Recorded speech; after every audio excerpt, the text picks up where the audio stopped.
ఇంకా ఉంది చేయాల్సింది, ఇంకా ఇంకా ఇంకా సమయం ఉంది. ఆల్మోస్ట్ ఇప్పుడు 45 లక్షల మెట్రిక్ టన్నుల దాకా సేకరించినాము.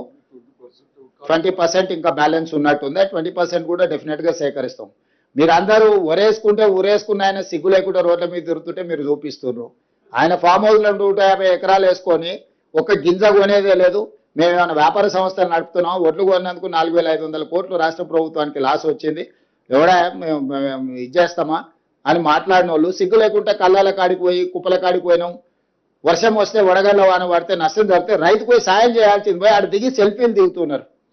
రైతు చచ్చిపోతే ఆ కుటుంబానికి సానుభూతి చేసి గతంలో 1000 కోట్లు కొల్లగొట్టిన నాటికెళ్ళి ఆ కుటుంబానికి 2 లక్షలు 5 లక్షలు ఏమైనా ఆర్థిక సహాయాన్ని అందిస్తారని ఎవరు పల్లికిలు ఇస్తారు. పోయి వాళ్ళ శవము వాళ్ళు చనిపోయి వాళ్ళ కుటుంబం దుఃఖంతో పుట్టాడు దుఃఖంతో ఏడుస్తుంటే పల్లికిలు ఇచ్చుకుంటే ఫోటోలు దిగి చూసేరా రైతు చచ్చిపోయినారు. రైతు చచ్చిపోయిన చూసేది ఏంది? అందరికీ తెలుసు కదా. దొంగ సొమ్ము అంత ఉంది, కొంచెమన్నా వాళ్ళకి ఇవ్వచ్చు కదా.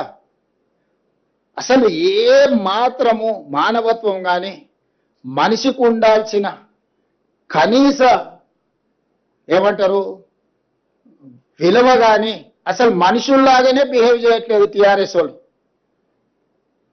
ఏ ఇయర్ అయినా నేను చెప్తున్నా, కంపేర్ చేద్దాం 10 సంవత్సరాలు ఏ ఇయర్ అయినా మేము ఒక సీజన్లో ఉన్న దాంట్లో ఎంత ఉన్నారో లెక్క తీద్దాము. గతంలో 6 నెలలు పట్టేది సివిల్ సప్లైస్ కార్పొరేషన్ డబ్బులు ఇవ్వడానికి, ఇప్పుడు 72 గంటలలో రైతు ఖాతాలో మేము వేస్తున్నాము.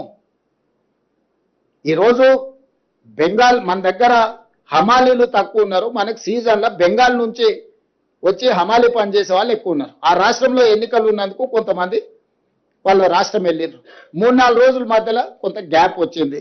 నిజంగానే రైతుకు సమస్య వచ్చింది, మాకు దుఃఖం ఉన్నది, రైతు పట్ల మాకు కన్సర్న్ ఉన్నది.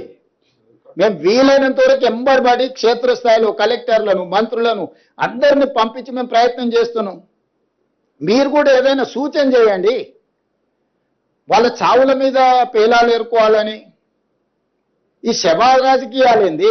కొంచెమన్నా సిగ్గుపడాలి కదా. ఒరేస్తే ఉరేసుకుంటారని చెప్పిన వాళ్ళు ఒరేసుకుంటే ఉరేసుకున్నట్టే మేము కొనమని నిక్కచ్చిగా మేమన్నా వ్యాపార సంస్థను అర్థమైతే లేదు. మా పోలీస్ సిబ్బంది చెప్పిందే నేను